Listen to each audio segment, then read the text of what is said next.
காந்தாரா படத்தில் வரும் பஞ்சுருளி தெய்வத்தின் மர்மமான கதையை நீங்கள் கேட்டிருக்கிறீங்களா? பஞ்சுருளி இந்தியாவின் கர்நாடகா மாநிலத்தின் துளுநாட்டின் பகுதிகளான தட்சிண கன்னடம் மற்றும் உடுப்பி மாவட்ட கிராமப்புற மக்களால் ஆடப்படும் பூதகோள ஆட்டத்தின் ஒரு பகுதியாக வணங்கப்படும் ஆண் காட்டுப்பன்றியின் தெய்வீக ஆவியாகும். துளு மொழியில் பஞ்சுருளி என்றால் காட்டுப்பன்றி குட்டி என்று பொருள். பஞ்சுருளி ஆட்டத்தின் போது ஆடுபவர் தெய்வீக ஆண் காட்டுப்பன்றி தலை வடிவ உலோக முகமூடி அணிந்திருப்பர்.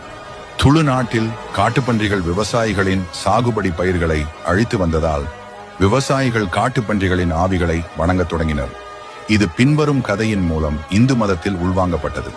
புராணத்தின்படி பார்வதி தேவி ஒரு காட்டுப்பன்றியின் குட்டியை தனது செல்ல பிராணியாக வளர்த்து வந்தார். ஒரு முறை அப்பன்றி குட்டி கைலாசத்தில் உள்ள தோட்டங்களை அழித்தது. இதனால் கோபம் அடைந்த சிவபெருமான் காட்டுப்பன்றியை கொன்றார். இது பார்வதி தேவியை பெரிதும் வருத்தியது.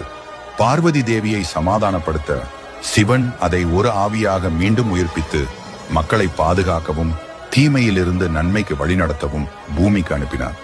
பூதகோள வடிவில் பூத வழிபாடு துளுநாட்டு, அதாவது மங்களூர், உடுப்பி, குந்தபுரா போன்ற தென்கடலோர கர்நாடகா மாவட்டங்கள் மற்றும் கேரளாவின் காசர்கோடு பகுதியில் கொண்டாடப்படுகிறது.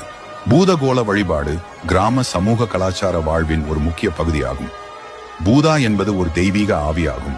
இது அதன் வழிபாட்டாளர்களின் நலனை பாதுகாப்பதாகவும் மேம்படுத்துவதாகவும் நம்பப்படுகிறது. இந்த பூதகணங்களை பின்பற்றுபவர்கள் சிவனின் பக்தர்களின் பிரிவை சேர்ந்தவர்கள் என நம்புகிறார்கள். நிலப்பிரபுத்துவ காலத்திலிருந்து பூதகோளங்கள் நீதி வழங்குவதற்கான ஒரு தளமாக செயல்பட்டது.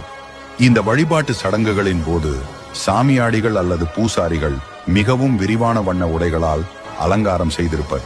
மேலும் தலையில் அணியும் ஆண் பன்றி தலை உலோக முகமூடி பிரபலமானவை ஆகும். இந்த புனித காட்டு பன்றியின் ஆவிகளின் பிரதிநிதிகளாக பஞ்சுருளி நடனம் ஆடுபவர்கள் கிராம மக்களால் வணங்கப்படுகின்றனர்.